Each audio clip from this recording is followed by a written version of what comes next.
Diyan mo ako.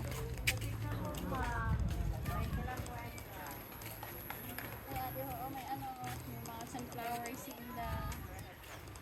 Tapos ito, two lovers.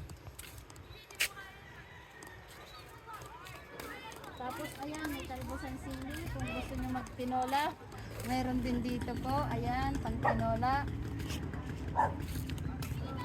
Kung gusto nyo rin magsinabaw or paksiw, mayroon din dito kamyas. At kung gusto nyo rin naman na magdoyan, meron din naman dito. See? Ay, kakapoy. Pwede din magdoyan. Hindi kanina ka. Diba? Picturean ta. Diba gutom-gutom baga kita sa ospital? Ayan o. Wala ka ganda-ganda ho sa view. Kung nada pa kan siguro si Mayon. I-end ko ini.